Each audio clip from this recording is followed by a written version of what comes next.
So here we have a Scott Addict R2. I think it's a 2010 model. I'm led to believe.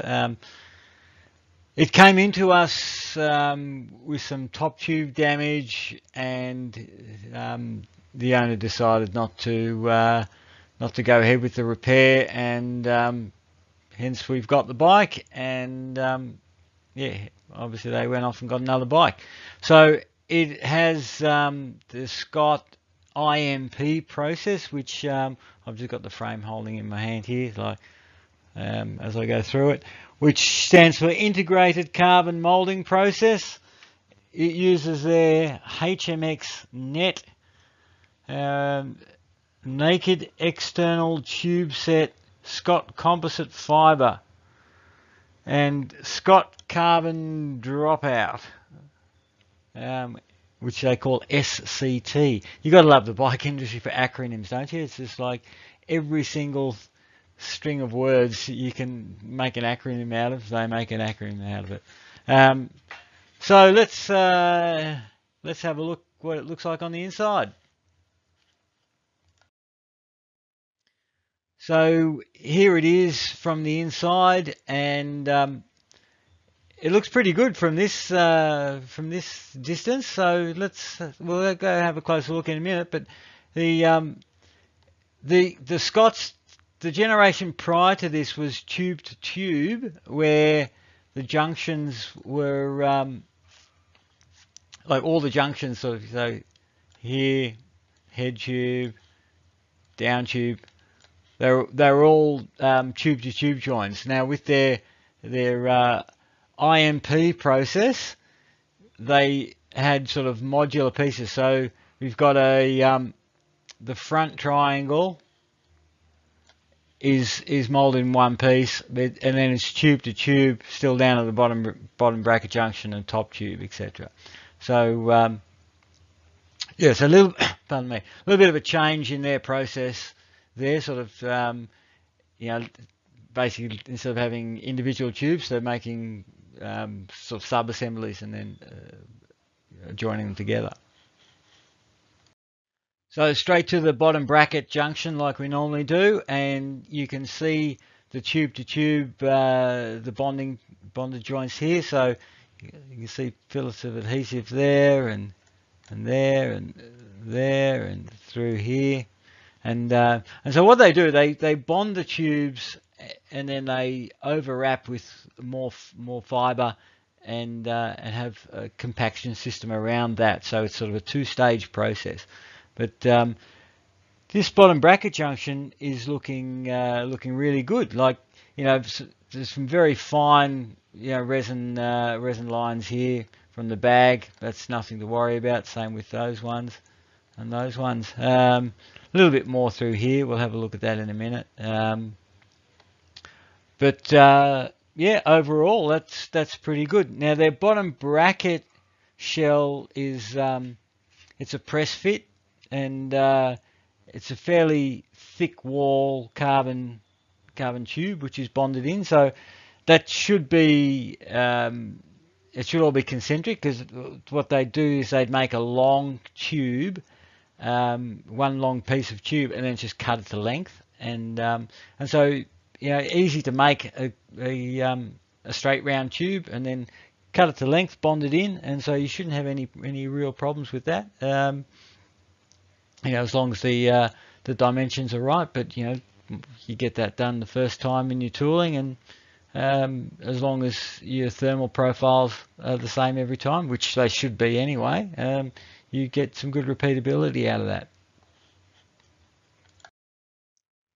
So here we have a look at the down tube to the bottom bracket shell. Now you can also notice that the bottom bracket shell has got fabric in it. So it's you see the fabric, the weave pattern on the inside, and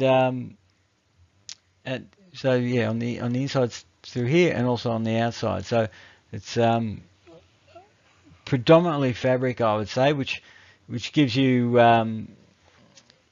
fiber in both directions. So I'd imagine there'd be some 090s and some plus or minus 45s in that. You can see the adhesive fillet through here.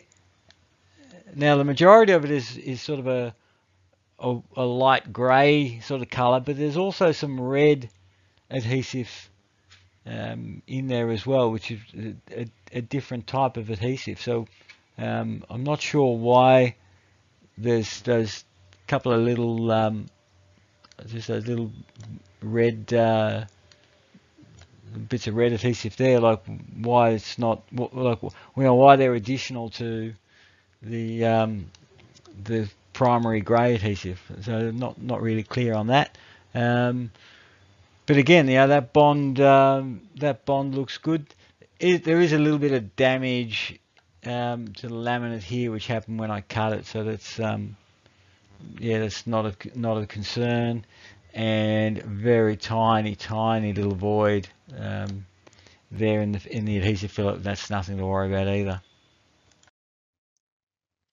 Looking at from the seat tube to the bottom bracket, same sort of thing. You've got the fillet of this grey adhesive and a little bit of this this red adhesive. So again, when they were bonding the tubes together, they were using different adhesives, and they just, you know, like they ran out of the red and they mixed up some of the grey. Hard to say what happened there. And then to the chainstay, and yeah, a little bit of some compaction issues through here, bit of variations, and you know, it's pretty minor. I mean, it's mainly resin rich, but it does indicate that it's the compaction is a little bit less. Now that's been molded with a bag, and it's where effectively where the tube flares out sort of into the bottom bracket junction. So as it flares out through here, so the bag has to change shape, whereas through the rest of the stay, sort of through this section, it's relatively uniform. So the bag can conform and be quite a nice fit without any issues there. But overall, that's looking really clean. Yeah, nothing major there to report on at all. To the dropout. Now the dropout's a full carbon dropout, which is then bonded into the chain stays and the seat stays. And the only thing of note is you can see the imprint at the hub face, and we do see wear on carbon faces, particularly if you're using them on a home trainer, one of those wheel-off trainers, like the Wahoo kickers and the Neos and all those ones, where it's basically the way it attaches onto the trainer, all that force goes onto that face, and you know, so all your rocking force when you're throwing your body around has to be retained by that. So then people tend to really tighten that skewer very tight, which carbon is not great in what's called bearing strength, where you've got mating faces. So you can basically get an imprint, and then that'll sort of cause fiber wear and some fiber damage a little bit there. So we do rebuild those faces. We've done plenty of rebuilds on those where we use a special resin which is really hard, and that increases the life of that interface. But overall, that dropout is really solid. You know, there's no voids in the adhesive bond. There's just the right amount of adhesive. And obviously you're not going to get any galvanic corrosion issues with the carbon dropout. Going into the seat stay, same sort of thing. Probably a little bit more adhesive there, bit more adhesive spew out, just sort of, you know, in this region there. But no, there's no voids, there's no issues there. The seat stay looks to be well molded through this straight section here, so no problems there. And then further up, you can see a little bit of stuff going on through here, a little bit of resin pooling, and a little bit of resin wrinkling there. So that's right where the brake bridge attaches onto the seat stay, which it's all sort of, it appears to be molded all in one piece, and so you've got that extra reinforcement and the bag, and a bit of a change in contour, so the bag has to go sort of through that section. So little bit of variation there, but that's very, very minor. Nothing of significance with that. A closer look at the junction. Now it's quite a sort of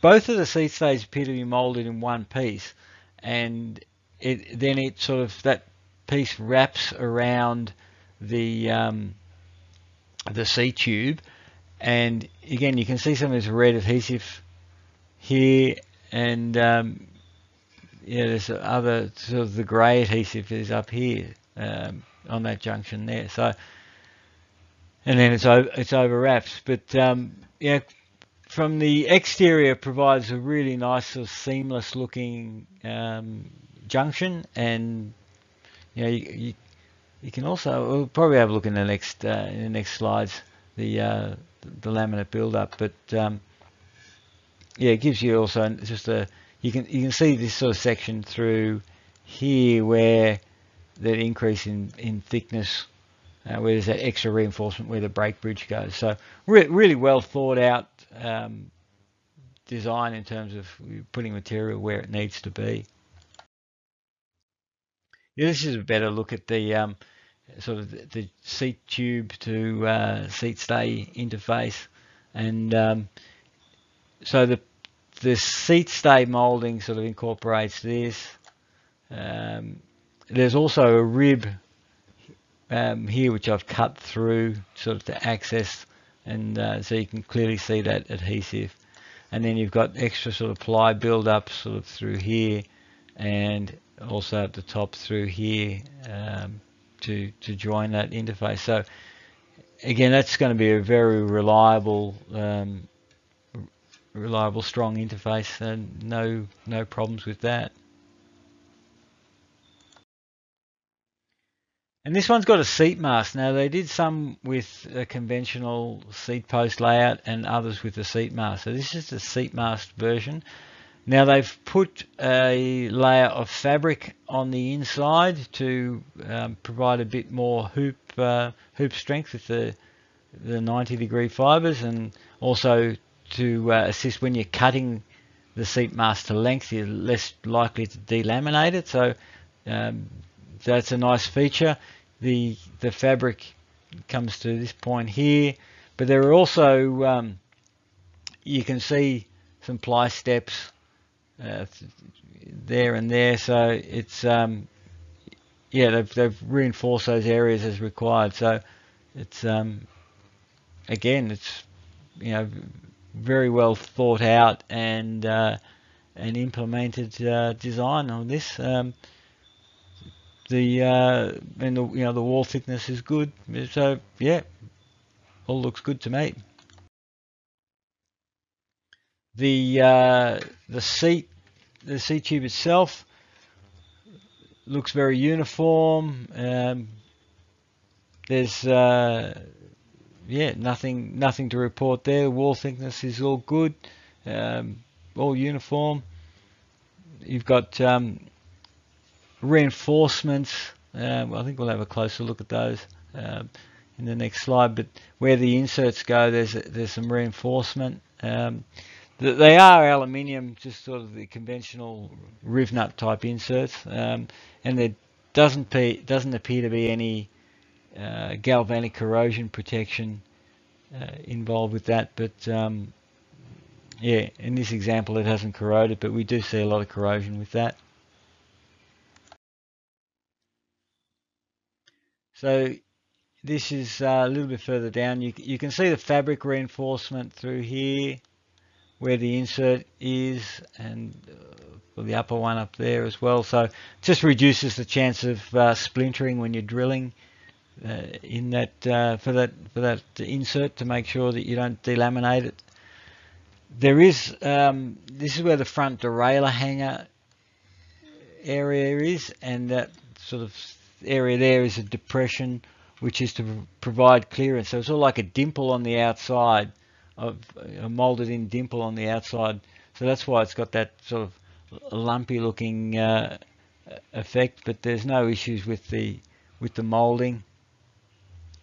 You right where the front derailleur hanger is, actually it's a carbon front derailleur hanger, which we have seen problems with those failing particularly when people over tighten the front derailleur, the bolt, that can delaminate a little bit, but there is extra reinforcement. So that's in this area here, and you can see the extra reinforcement in that area, like the wall thickness.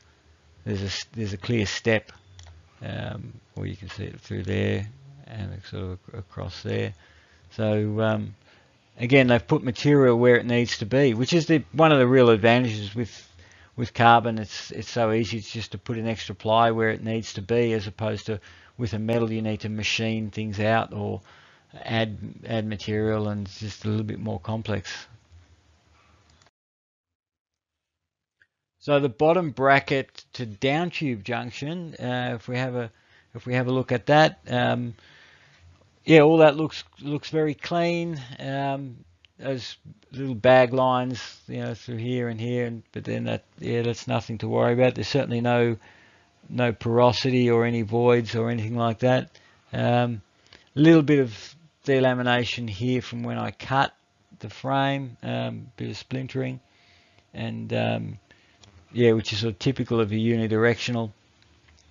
Now, we'll see it on the next slide probably a bit more, but you can see they put fabric through this region here to reinforce where the bidon insert is, but the bidon insert is further up, so they've missed that location by a fair margin, actually. So so that's less than ideal, and yeah, let's have a closer look at that. Yeah, so you can see here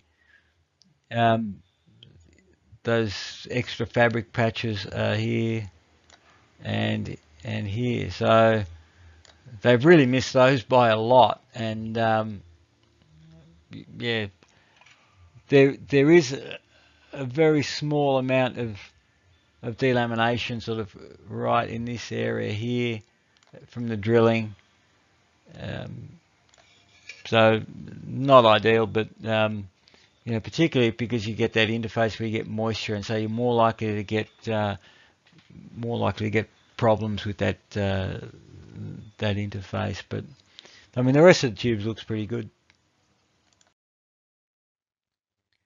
And then further up, now they've used, you can see the transition here. So this is probably the first generation of the EPS type molding system, and you've got the transition from the EPS on this side to there's just a plain bag system on here. So again, at the transition, there's that's where you're going to see any sort of resin lines, and that's what we're getting here. It's just these sort of little resin bag lines, but there's no indications of porosity or voids or anything like that through there. So all that's really good as well.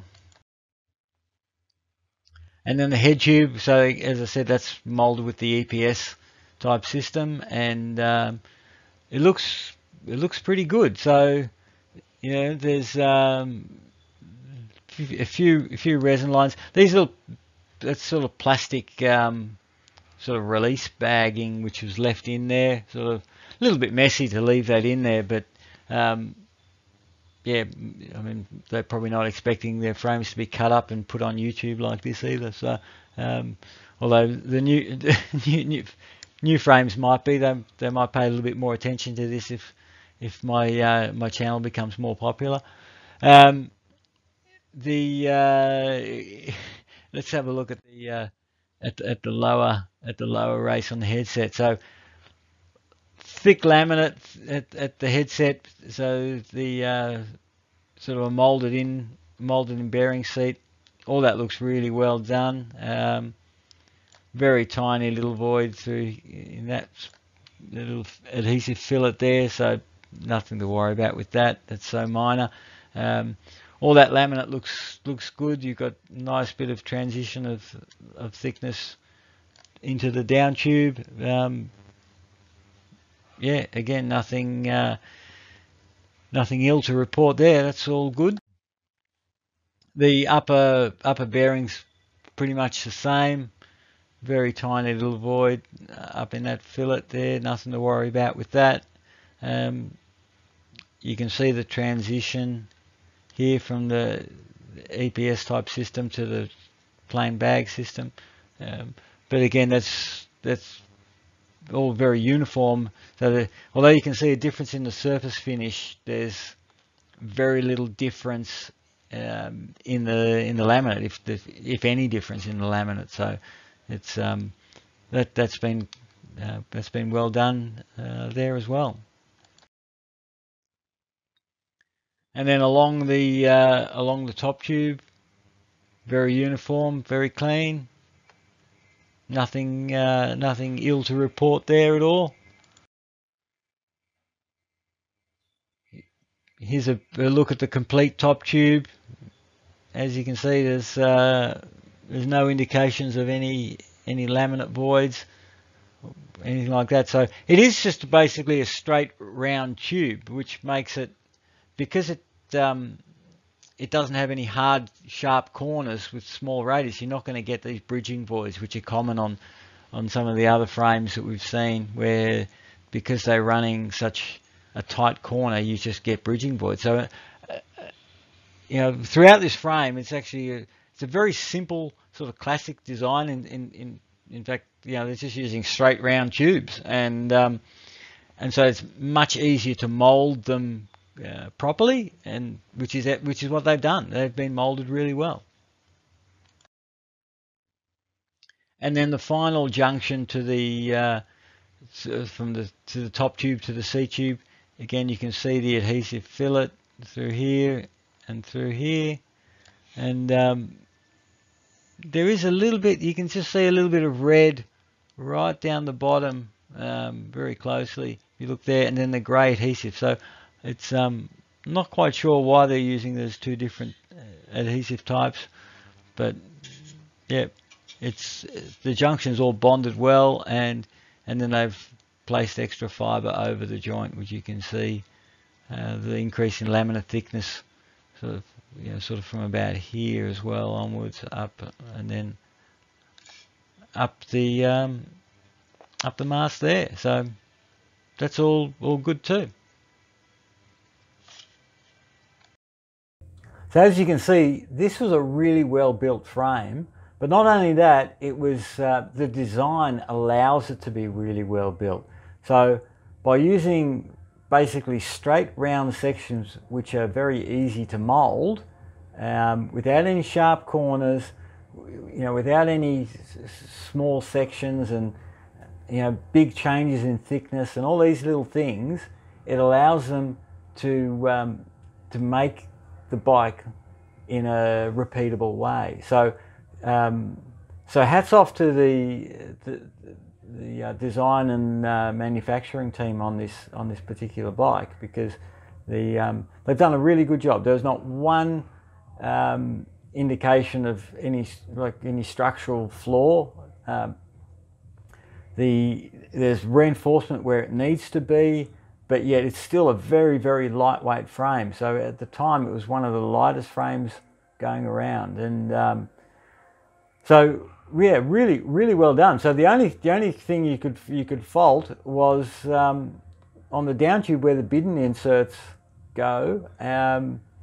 The reinforcement was in the wrong place. So that's the only flaw in the whole thing, really. Considering that this is like a 2010, I mean maybe a 2011, but it's basically a 10-year-old frame, and to have it made like that. I mean, we've seen newer bikes made not nearly as well as that one. So so part of that comes down to the design, and part of that comes down to the manufacturing process. But the first thing when you design something is you need to know the process limitations, so you can make something to the design that you want, because there's no point designing something that can't be manufactured correctly and repeatably with the processes that you have. So hats off to the Scott engineers on this. Yeah, they've done a great job. So well done. Thanks for your support and views on the channel, and we'll see you again soon. Okay, bye.